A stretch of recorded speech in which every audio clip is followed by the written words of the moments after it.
Doctor Bhimrao Ambedkar, जिन्हें बाबा साहेब अंबेडकर के नाम से भी जाना जाता है, भारतीय संविधान के निर्माण और समाज सुधार थे। उनका जन्म 14 अप्रैल 1891 को मध्य प्रदेश के छोटे से गांव महू में हुआ था।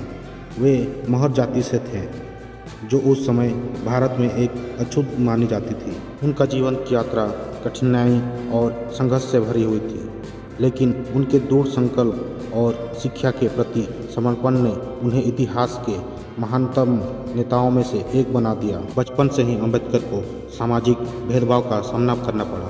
स्कूल में उन्हें अन्य बच्चों से अलग बिठाया जाता था और पीने का पानी भी अलग दिया जाता था। समाज के इस विभाजन ने उनके मन में गहरी छाप छोड़ी, लेकिन उन्हें इसे अपने जीवन में शिक्षा प्राप्त करने के मार्ग में बाधा नहीं बनने दिया।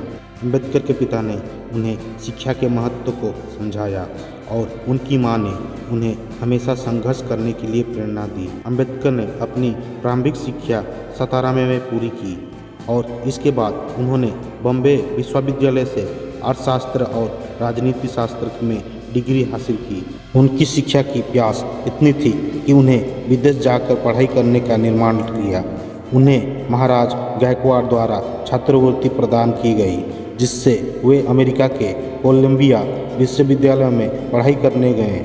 वहां से उन्हें अर्थशास्त्र में एम और पीएचडी की डिग्री भी प्राप्त हुई। विदेश से लौटने के बाद अंबेडकर ने भारतीय समाज में व्यापक सामाजिक भेदभाव और जाति व्यवस्था के खिलाफ संघर्ष शुरू किया। उन्होंने अछूतों के अधिकार के लिए आवाज़ उठाई और उन्हें समान अधिकार दिलाने के लिए कई आंदोलन का नेतृत्व किया।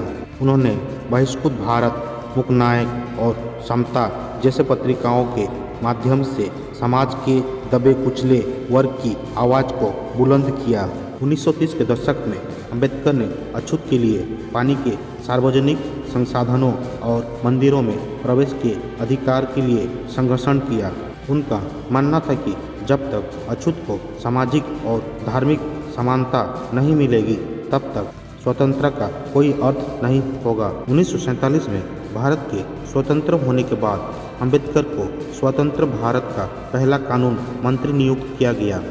उनके नेतृत्व में भारतीय संविधान का निर्माण हुआ, जिसमें उन्हें सभी नागरिकों के लिए समानता, स्वतंत्रता और न्याय की नींव रखी। उन्होंने दलितों और पिछड़े वर्ग के लिए विशेष प्रावधान सुनिश्चित किए, जिससे उन्हें समाज में समान और समान अधिकार मिल सके। अंबेडकर ने 1956 में बौद्ध धर्म अपना लिया ताकि वो अपनी जाति के लोगों को सामाजिक न्याय और सम्मान दिला सके। डॉक्टर अंबेडकर का योगदान न केवल भारतीय समाज में बल्कि पूरी दुनिया में अद्वितीय है। उन्होंने अपने जीवन से ये साबित कर दिया कि शिक्षा और संघर्ष के किसी भी भाषा को पार किया जा सकता है। 6 दिसंबर 1956 को उनके निधन के बाद भी वे लाखों लोगों के लिए प्रेरणा सूत्र बने हुए हैं। अगर ये वीडियो आपको पसंद आए तो लाइक, सब्सक्राइब, कमेंट करना ना भूलिएगा।